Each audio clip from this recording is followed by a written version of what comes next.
어, 이제 이제 가을 이제 초입에 들어가려고 이제 하늘에서 이제 비가 이제 내리다가 이제 멈추고 있는 것 같습니다.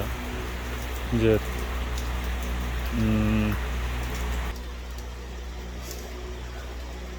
이제 추석이 이제 다가오는데 올 한 해라고 표현하기는 좀 그렇지만 정말 너무 덥고 진짜 너무 비도 많이 오고 지금도 비가 오고 있지만 정말 한 달 한 달이 고비였던 것 같습니다.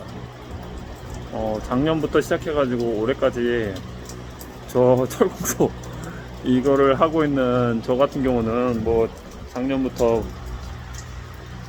조짐이 좀 안 좋았어요. 작년부터 우선 제가 코로나에 작년에 걸렸었고, 그 다음에 친척형과 뭐 장인어른하고 아버지, 그 다음에 그 대출금 빚 문제 처리하는 것도 있었고, 여러 가지로 뭐 우여곡절이 엄청나게 많았었던 것 같습니다.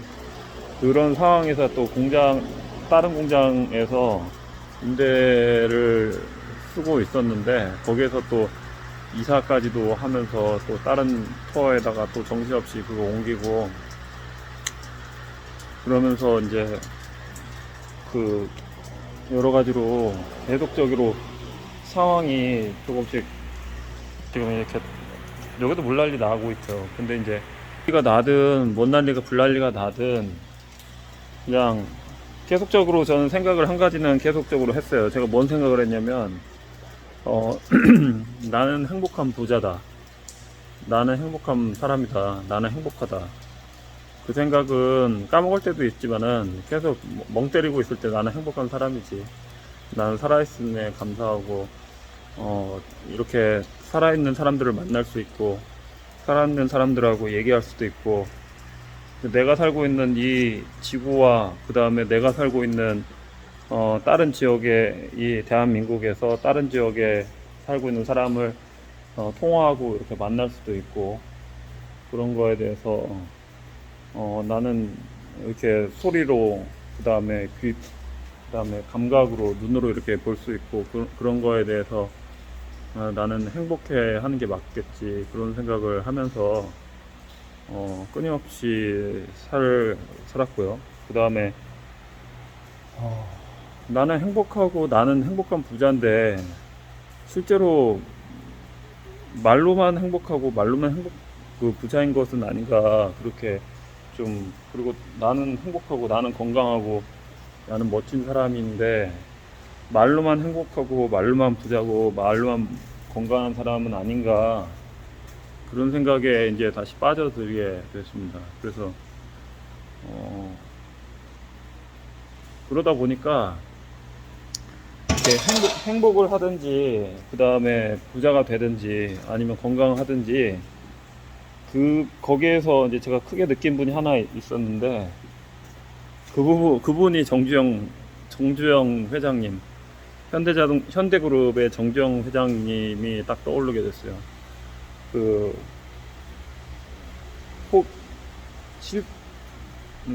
시련은 있어도 포기는 없다 그 말씀을 하셨잖아요. 시련은 있어도 포기는 없다. 시련은 있어도 실패는 없다. 그 말씀을 하셨는데 우리가 사는 데 있어서 항상 여러 가지 상황에 이걸 합니다. 여러 가지 상황들에 계속 봉착을 해요. 그러면은 이제 그 어떤 상황에 직면하느냐에 따라서 사람들이 이제 스트레스를 받고 괴로워하고 그것을 그냥 계속적으로 이제 안정화를 시키기 위해서 여러 가지 이제 고민들을 합니다. 그게 이제 해결이 될 수도 있고 안 될 수도 있고 뭐 그런 상황을 하는데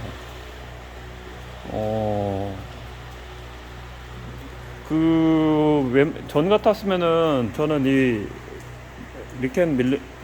미크론 밀링을 외주를 보내서 그냥 빨리빨리 처리를 해가지고 되게끔 해가지고 했을 수도 있습니다.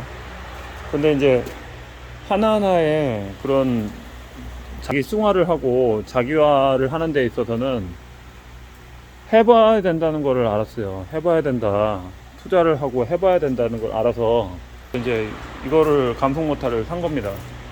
감성 모타를 사가지고 감성 모타를 사는 데 있어서도 여기저기 이제 전화를 해보고 또 여러 사람들하고 또 얘기를 해보고 그 과정에서 결국에는 이 영상을 보신 구독자님께서 그 구독자님도 도면까지 가져오시고 결국에는 기판을 파는 데까지 알아내셨어요. 저는 뭐 찾지도 못한 그 기판을 파는 데까지 알아내시고 그렇게 해가지고 이제 이 기계가 이제 그 나가게 됐는데 지금 우리나라에서 이제 제조업을 하시는 분들하고 여러분들을 이제 만나가지고 얘기를 하다 보면은 그가 가장 큰 문제가 뭐냐면은 이제 일반적인 그 월급 수준이 이제 선진국화 됐다는 게 가장 큰 원인이고, 그 다음에 이제 더 이상 이제 노동 집약적인 사업은 이제 경쟁력이 없다는 상황이 됐고요. 그렇기 때문에 이제 물류 중심에 관련된 산업은, 그러니까 그 중국에서 그 다음에 제3국에서 이제 물건으로 이제 컨테이너로 실어올 수 있는 그런 것들, 그 다음에 일상 생활공산품들, 그런 것들은 이제 생산하는 게 경쟁력이 없고, 그거에 관련된 산업들은, 그 다음에 노동 집약적인 산업들, 그런 것들은 이제 경쟁력을 잃어가고 있다, 그런 생각이 들고 있고. 근데 이제 그러다 보니까 대부분 다 그런 식으로 이제 살고 있는 그런 제조업들의 경쟁력이 점점 약해지고 있다, 그런 생각도 들기도 합니다. 그래서 우리나라의 제조업과 독일의 제조업, 그 다음에 스위스, 그 다음에 이태리의 제조업의 차이점들을 이제 고민을 해보니까, 독일하고 스위스하고 이태리하고 뭐 이탈리아하고 뭐 이런 국가와 우리나라의 차이점은 명품을 만드느냐 만들지 않느냐의 차이점인 것 같습니다.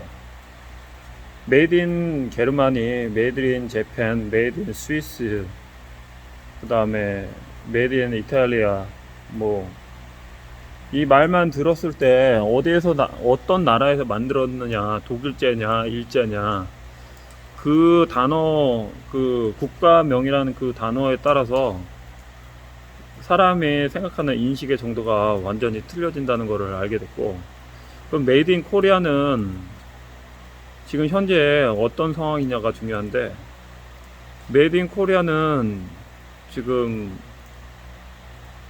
어중간한, 지금 반도체하고 조선을 제외하고는, 반도체하고 조선하고 또 다른 게 뭐가 있나요? 그냥 뭐 배터리, 자동차, 뭐 그 정도 선을 제외하고는 크게 경쟁력이 없지 않나, 그런 생각이 듭니다. 그게 문제라는 거죠. 그래서 메이드 인 코리아라는 그 제품을 외국인들이 선호를 하고, 외국인들이 우리나라 옷을 입으려고 예를 들어서 명품 핸드백이라든지 명품 가방, 명품 시계, 이것을 메이드 인 코리아라고 하면은 정말 수백만원, 수천만원 주고서도 그걸 꼭 사야 되겠다는 생각이 드는 그런 상황이 돼야 되는데, 우리나라의 제조업은 아직 그런 상황이 아니라는 게 가장 큰 문제인 것 같습니다. 그게 이제 우리나라 제조업이 이제 보면은, 우리나라도 이제 공작기계도 만들고, 그 다음에 가방도 만듭니다. 그리고 품질도 뭐 그렇게 나쁘지는 않은데, 왜 사람들은 왜 외국 제품에 열광을 하는지, 외국 기계가 뭐 더 나을 수도 있고 좀 떨어질 수도 있지만은, 일반적으로는 제가 이 스위스제하고 국산 기계하고 그 다음에 일제 기계하고 독일제 기계하고 미국 기계하고 이런 것들을 품질을 비교를 하게 되면 첫 번째가 주물의 차이가 납니다. 소재의 열 처리가 또 그 주물의 소재의 열 처리 상태가 또 틀리고 그 다음에 이 사이즈 자체도 이거는 이제 소형인데 다기능을 가졌죠. 근데 우리나라의 소형은 저쪽에 구석에 있는데 이런 다기능 소형이면서 다기능 밀링이 없습니다. 그러니까 제한된 공간 내에서 최대의 효과를 누릴 수 있고 최대의 퀄리티를 줄 수 있는 그런 제품이 적다는 겁니다. 예를 들어서 가방이라든지 가방 같은 경우도 외국 가방들은 굉장히 품질 좋은 송아지의 가죽을 여러 가지 공정 방식과 여러 가지 뭐 바느질하고 이런 장인들에 의해서 진짜 정성 들여서 하는 그런 것들이 체계적으로 되어 있다는 게 이제 일반적으로 전 세계들이 이제 알고 있고 구두도 마찬가지고. 근데 이제 국산 같은 경우는 그런 것들이 조금 단지 이제 만드는데 이제 급급한 느낌이 일부 다 전부 다 그런 건 아니고 일부 명품을 만드는 회사도 의외로 많이 있지만 일반적으로 메이드 인 코리아라고 하면은 사람들이 생각을 할 때 그냥 국산이 뭐 그저 그렇지 뭐 이런 생각이 좀 들 수가 있다는 거죠. 근데 왜 그렇게 됐는지, 왜 우리나라 제품이 품질이 떨어지는지 이제 곰곰이 생각해 보면은 기술인에 대해서 기름을 만진다는 거, 엔지니어에 대해서 이런 그런 마인드가 좀 약하지 않나. 근데 실제로 우리나라